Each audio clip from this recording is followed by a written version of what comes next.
Here we go. Okay.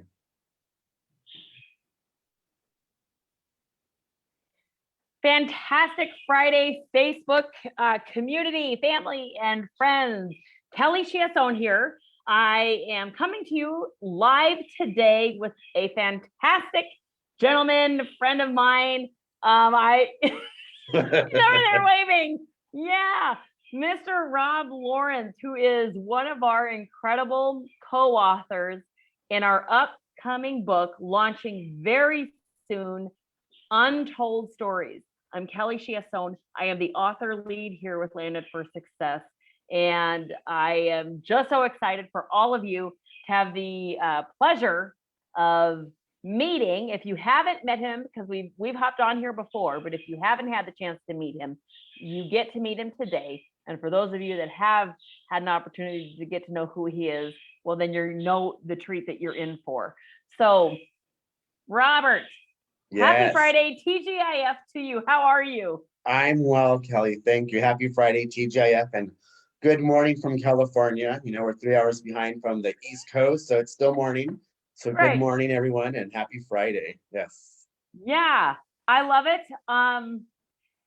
Rob is an active guy, so it's fantastic to be wrapping up this week's co-author interviews with this gentleman. Rob, I love you.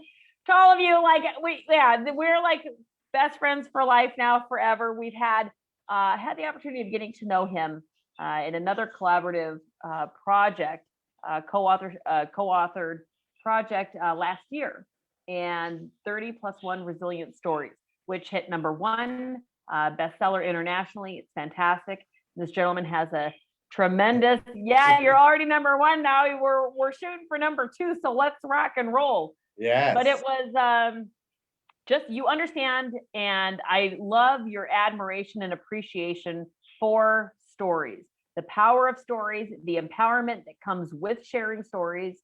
And everybody, we don't have chapter numbers out yet. It's just a matter of staying tuned for when we launch, so you will be able to read his chapter. But Rob, let everybody know. Let's start with who you are and what you do, and then we'll jump into why this co-authorship, side of you is so important for you to, show up in. I just love that. So who are you? What do you do? Let's start there. Okay. So good morning, everyone. Again, my name is Robert Lawrence Valdez. I'm born in Los Angeles, California. I am 45 years old, 45 years young. Born and raised in LA. I've been so blessed to have connected with Kelly earlier last year for the first book that we collaborated on. So I'm so blessed to have connected with you, Kelly. You know, I've shared that with you, told you that, and love you so much. I love you too. I need to have you here in California already, so. It's coming. Yes. And same, when you make your way to Toronto here, oh my God, it's going to be fun. I think after COVID's done and all these restrictions, and yes, absolutely. But yeah, born and raised in California. Long story short, went to college, studied business, studied some engineering, studied management, studied leadership, and got a great job at a great corporation, and had cancer a couple of times, had a stem cell transplant in 2017. And I've been an owner of a business called Barcelo Designs with my spouse, Neftali Barcelo. We opened the business about 7 years ago, but really launched it about 4 years ago. We moved 45 minutes to an hour out of LA. We're now living in Riverside, California. So we're out in the suburbs, which is great. Love it out here. It's gorgeous out there. I love it out here. We love it out here. So that's kind of like a little snapshot of me. I have 3 sisters. I'm still blessed to have my parents. They're still here with me today, and they live about 20 minutes away. So I come from a very strong family. My sisters, my mom, my dad, we support each other in everything that we do. And, they're just an amazing foundation to where I am today also. You're talking about the foundation to who you are today. And hi, Samantha Glass, she's chiming in. She's a huge fan of yours as well. we're also a huge fan of Samantha's. Yes. Hi, um, Samantha. yeah, is in that strong foundation, I know that stories really serve, in big families, in any family, stories serve a big purpose and are important roles in how we are shaped in our thinking and how we end up doing. Yes. For you, where does that come into play for you as a young kid and a young guy growing up with such a strong foundation, familial wise? Yeah, so for me, like I was very blessed to have my grandparents as well, and aunts and uncles around, all 90% of my family's in LA, all in California, SoCal. And as a child, I was always an observer to Mm, everything and everyone. My grandfather was an entrepreneur. My aunt was an entrepreneur. My dad worked in the corporate world, and he every day, I don't think he ever called out sick. 35 years with his company, I don't think he ever called out sick. So I observed as a child. I learned what hard work and dedication was, and if you want something, you have to work to get it. So I was so fortunate to have that foundation to observe aunts and uncles and grandfathers and grandmothers and uh, my sisters included. My sister, one of my sisters is an entrepreneur as well, and I just was fortunate to observe family and just learn what it takes to really achieve and get what we set out, for our own personal goals. Also, the discipline. My mother is very she her heart of gold, so much love, but very disciplinary. Like mm, there's no time to sit down and watch TV as a child. You need to do this, that, and that. So it was always work and dedication. Every Saturday with the parents, it was like a chore day. Get up, clean the house, put the radio on, cut the grass. So it was those values were so instilled in me, and I'm so lucky because I learned teamwork. What's teamwork? Little did I know as a child, by observing all of that, that I would bring that into my life now. Like, what is teamwork? What is discipline? What's dedication? What's all of that? what is showing up because there are things that need to get done and they're not Yes, going to get done themselves. absolutely. That's an incredible. There are so many lessons in through work ethic. It was the same thing in our house. It was it was like it was the quality time was what Dad called it. We're having quality time in the backyard. Yes, So yeah, Saturdays, that quality time was you figure out who's mowing the lawn, who's shoveling this, who's moving that around. Mom has a whole bunch of stuff that needs to be planted. She's at the store picking stuff up, like bathrooms, all of it. And it was the same thing. And that quality time, it's just how they coined it. And it wasn't like we had work to do, but that was it. It was quality time with the family, just packaged through what needed to get done. And everyone lives under this roof. So everyone is pitching in. yes. And it's amazing. I mean, that quality time that, some of us have been fortunate to have, growing up as a child, or that we have now, like you have your children, you have that quality time. It's amazing how that can really impact the way that we grow up, and we decide to bring that value into our life now. It's just so important. And as a child, being the observer, I didn't know that was going to use those values now. They're so important. I think we're so far removed right now with technology. Technology is an amazing thing. At the same time, I see where it hurts a lot of families, because now the kids are, on the phone. The Saturday morning, everyone has a gardener now. A lot of people have a gardener. A lot of people have somebody to help clean the house, which is great. But we've removed those quality moments with the family. Oh, that's a big one. Because even here, it's like if they're all doing, clearing the table, they're emptying the dishwasher and stuff together. I'm pretty safely can say that is not their favorite thing to do. But Mhm. I'll tell you the conversations that ensue when they're doing it together are Mhm. fantastic. Mhm. I did not love the chores that we had growing up, but I more than remembering what I hate, what I hated about them? I remember the fun things that came with them, with my siblings. Yes. Yeah. Absolutely. Yeah. Yeah. You're screwing around, or it's like, and I'm sure the same for you. It's like even with the outside work, if like you're cleaning the deck, or like you had stuff like this, and it'd be like you end up in a hose fight with your Yes. dad and your mom and your siblings, and you're like, oh, I mean, it's fun. I was gonna mention that, the hose fight. Absolutely. It's like the hose got involved somehow almost all the time when we're doing the yard work. But it was great there were great moments. I mean, gosh, those are just great memories for me, Yeah, for you, great memories. it is. And that's and those memories, those are stories. Like those are stories. So, you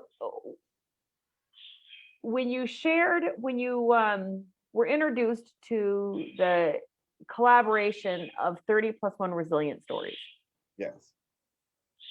you wanted to share your story and use your voice to touch somebody else, because with every story that is shared, there is someone somewhere that has been waiting to hear that story, to read that story, to be touched by that story. Mm-hmm.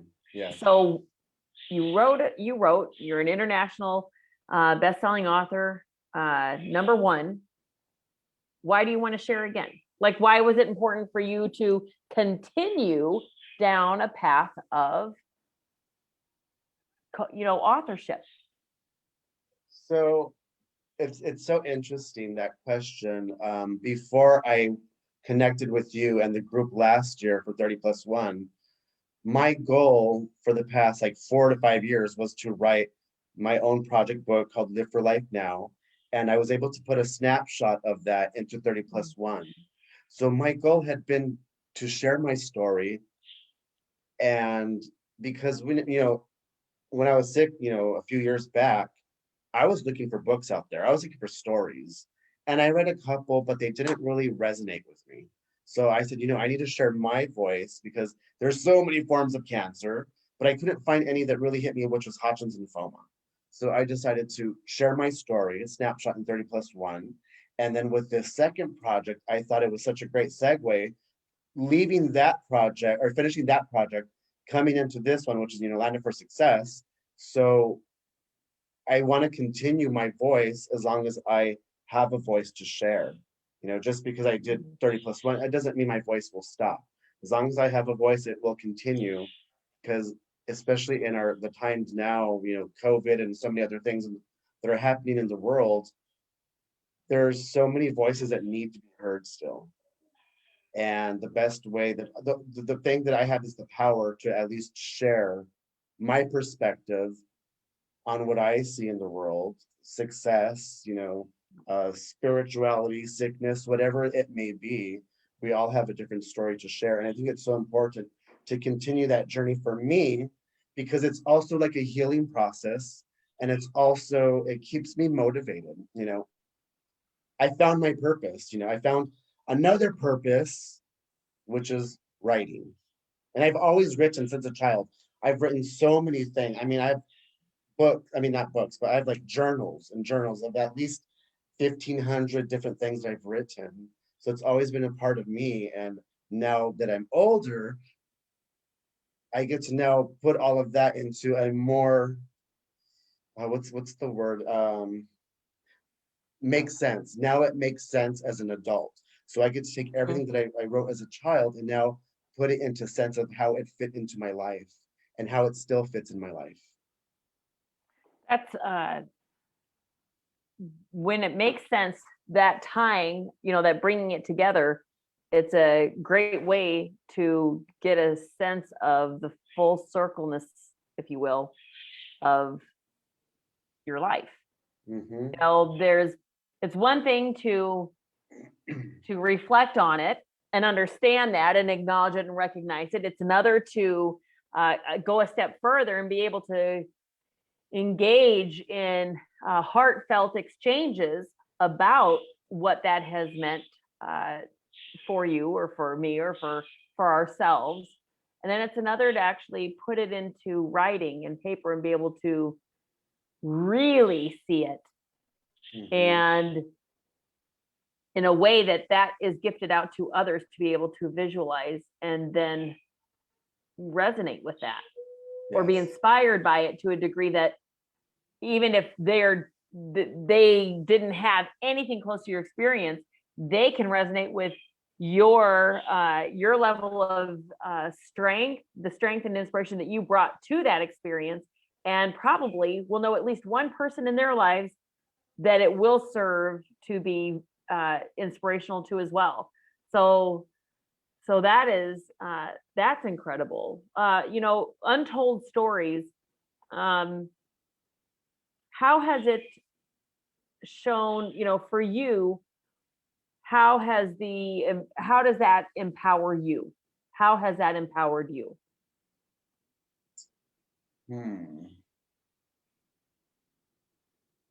Very good question. Oh, wow.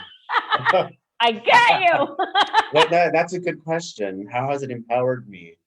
Um, just to be completely authentic and honest, it's empowered me because when I was sick with cancer, I kind of lost a lot of my belief in myself, because the only thing that was important to me at that time was surviving cancer, beating it, and being successful at surviving.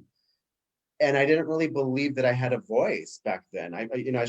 Probably should have been writing years and years ago, like published, and I didn't have enough belief in me. So now that I actually have something concrete to look at, my value and my worth to myself has just skyrocketed. It's empowered me so much. So that's just me being completely honest, because we all have an esteem, but after the cancer, I lost a lot of it. I lost a lot of it, and it came back after I was able to collaborate in the first book, because I was like, wow, look at what I did. I manifested. That was my intention, and it came to life. I was able to see it, and so that has really empowered me in so many areas of my life now. Just the esteem has just skyrocketed. That is an incredible gift, and I do believe that it is, because it's that you and I have talked about this before. When you're able to, okay, yeah, I know my story. Survived cancer. I set out to do that. I know I was strong in doing that. I was successful at it, but it's such an intensely different experience when you write that out and you read it as if someone else is reading your story, and you're inspired by you. Yeah. And you're like, holy shnikes.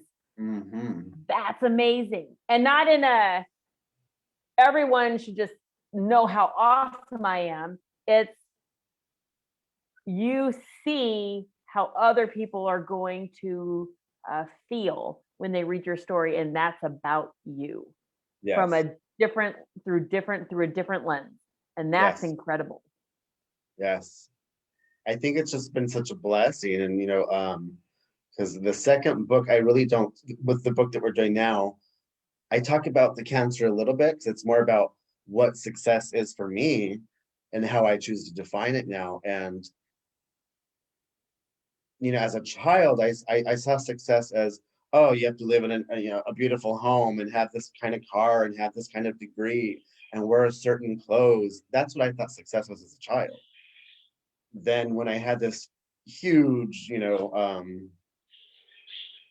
huge thing that happened to me a few times with the cancer, I realized that, wow, success comes in so many different ways, so many different ways. And after surviving that, dude, like everything seemed possible for me. I'm like, if I can survive it twice and have a stem cell transplant, and then this book came into, like, the Landed for Success came, I'm like, oh my God, the perfect segue into everything in life around me right now. I can do anything. Nothing's impossible. Nothing's I impossible. like that you said that success comes in different ways, because there's so many events or things, I'll say things that get disguised in different ways, you know, how bravery shows up, how courage shows up, how strength shows up. And it is success shows up in many different ways for, you know, in the mental health space, only because I was recently in a conversation around this, is how successful is it for someone that it is just harder than nails to just wake up and get out of bed and be thankful that they are here for another day. And that's just, I mean, that's success. It's success when, you know, you and I were talking before we connected live. It's little, you know, the attitude of gratitude. You know, a family of 6, I can tell you, it's, you know, $100 does not get us a week of groceries. Apply that times a few more, and and so going to the grocery store, and sometimes the cashier will be like, wow, well, you're good for a month, and I'm laughing, and I am literally laughing, and I'm like, see you in about a week, and then like in between because I forgot stuff. And they're like, no, you know, sometimes they'll get caught on that. And I say, yeah, it is. Mm-hmm. And how grateful am I that we can do this? Yes, absolutely. Absolutely. And so success, you know, that success shows up. It takes many different shapes, many different forms. For you, Rob, what has in 2020, what has been, and maybe even the start of 2020, the start of this new year? Okay. The top couple, what are some of the most feel good ways success has shown up for you in this last year? Well, the biggest thing, again, just to say it again, you know, people might get tired of hearing it. I don't care. The biggest success for me during 2020 with COVID, when everybody was in their house in quarantine and nobody knew where the world was going, was we and I were still able to launch a book. That was huge for me and us in 2020. Like, I thought, well, wow, what's going on with the world? And that was just a huge success. It was launching that book in 2020. Another huge success was our business for Barcelo Designs. Those who don't know, me and my husband make custom furniture, kitchens, cabinets, just gorgeous. If you're in the SoCal area, and if you're not, you should move there just so you can have them do your custom built everything. Okay, yes. I'll leave that there. Everything. I mean, anything. He's an amazing carpenter, and I do all the back end administration, et cetera, estimates. But the second success came in 2020 that was huge.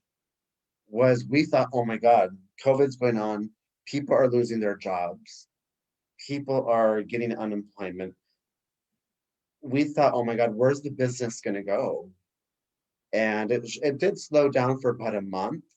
And then all of a sudden, it just launched, and we did more business than we did in 2019 because people were now at home, and the husband was now at home with the wife who had her honey-do list. We need this, we need that, we need that. And the husband's at work saying, yeah. But now he's at home and says, oh, you're right. We do need to redo our kitchen. Oh, you're right. So we got so much more business, and people were actually saving money that still had jobs. They weren't driving an hour to LA with $4 a gallon for gas. So they were actually saving money, and our business went whoop, like completely just generated so many sales. It was incredible. So that those were the two. That's fantastic. And then another success was connecting with family and friends in a different way that we hadn't done before. You know, people were against Zoom and FaceTime, but the beauty and the silver lining behind the COVID was the connection completely changed. How, you know, we're able to see and talk now. It was amazing. It was amazing. I'll tell you, it's funny because everyone has access. I don't know if you experience this with your family. So for me, we are long distance from all of our family and have been since 2000, Eric and I. But we've had the ability to hop on Zooms and FaceTimes, and we have over the years and even pre-COVID. But since COVID, it's by like it's like a regular weekly check-in and whatever. And it's like, we have the ability to do that before COVID, Yeah. but all of a sudden it's like pandemia. Yeah. That's, I just made that up now. That's Yeah. like Yeah. ridiculous. But pandemic, and it's like, you cannot travel. Like, we cannot travel to see each other. And so it's like, all of a sudden there's been like a big thing that is now preventing us from physically seeing each other. Yeah. So now we better just make sure that we are weekly seeing each other on, virtually. It's insane, but like, it's crazy and it's fantastic. But it has Absolutely. changed the dynamic of connecting, Yes. because something has created a you cannot. And so it's, well, okay, then maybe we need to take this more serious. But why wasn't it taken more serious before? I don't know, but Yeah. that's a fantastic thing. Oh yeah, the landscape is totally different in the world now, and connection. And of course, I still need to give hugs, and I want tangible, physical hugs. Get in here. Yeah, but but it has helped so much, because it's even, what's a text message? A text message is okay. We interpret those words, but we don't get to hear those words of how the person meant those words to sound. So now, just with the FaceTime and the Zoom, it's so much. Yeah, it's amazing. So that's another success, was connecting with the family in a totally different way. Yeah, there's been so many, the two big ones, and then some smaller ones along the way. Like, oh wow, eye opener. Oh, eye opener. Like, oh wow. Yeah. Yeah. I love it. There's a lot of challenges with COVID, a lot of grief, a lot of everything. Yeah. But in that, a lot of gifts. So that's it's wonderful. And it makes me very, very happy for you, Rob, very happy for your husband and your family, and for everyone connected to you. And I'm just really, really excited. Everyone, to those of you joining us this afternoon, thank you for tuning in. For those of you on the replay, that appreciation is extended to each and every one of you as well. Yes. Rob is a fantastic gentleman. You are thoroughly in for a treat when you read his chapter. He's just got a heart of gold, and he's an amazing individual. And I am in love with all of our authors. You guys are incredible. And Rob, I know you always have so much activity going on in your life and impacting other people through everything you're involved with. So I appreciate you taking time out to hop on here with us today, so people can get to know you a little better. We're going to be coming back with more, because Untold Stories, our first book here with Landed for Success, is launching very soon. Everyone is on. People now at this stage in the game, this is when we're on the edge of our seats and we're like, okay, all right, like it's coming. Yeah, waiting. The anticipation, but it's great, because it's that anticipation and leading up to our launch, where we are going to be reaching out and calling on all of you to really come together and help us out, which is why, coming here, Rob, he knows this because we've been through it through another project, but this is how we're able to get everyone in touch on a personal note with our incredible authors, so that when we're going for launch and we are really pulling together to shoot for #1 bestseller internationally, that everyone feels that they've had a connection and they've gotten to meet the incredible people sharing their stories in this book, and are going to want their own copy. And it allows for everybody to participate and be a part of Landed for Success hitting #1. So, Rob, I appreciate you. I love you. You want to share anything with everybody before we hop off here today? I love you too. I'm so thankful for connecting again. I think so many people are getting their vaccine, and when you get the book, I'm going to call it the mental vaccine. You need to buy the book, because it's the mental vaccine that we all need. Read the stories, and that will get rid of so much stuff. So the mental vaccine, I'm going to call it that. I love it. One quick thing that I read this morning, I was kind of just going through Facebook, And a friend posted something, and I'm like, oh, that's really great. Author is unknown, but I wrote it down. And it's for success. If you're too big to do small things, then you're too small to do the big things. And I was like, oh, I love that. Totally love that. I love it. So, and yeah, That's a great quote to end on. Read it one more time, if you would, please. If you're too big to do the small things, then you're too small to do the big things. Author is unknown. It was just a friend posted it, but I was like, oh, so simple, so true. Wow, love it. Yeah, I love it too.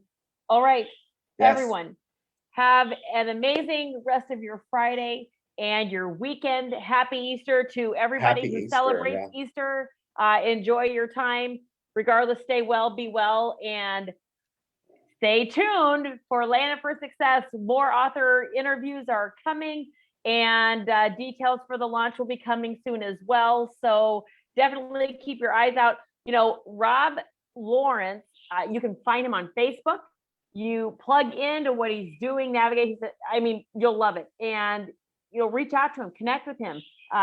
There's so many strengths he brings to the table for synergistic connections and building a relationship with him. It's unbelievable. If you are like, oh, I'd kind of like a personal introduction, please message me. I'll absolutely make that happen because I would love to do it, and it's my pleasure. So, fantastic afternoon. I don't bite, so yes, message me or message Callie. I don't bite. No, he does not. He's fantastic, and you can tell with his energy. And he's just a great guy, and you will thoroughly just feel super happy after you share space with him, and for a good reason. So, amazing day, Rob. As always, love you across miles. Thanks for your time today. Thank you. Love you, Kelly. Thank you.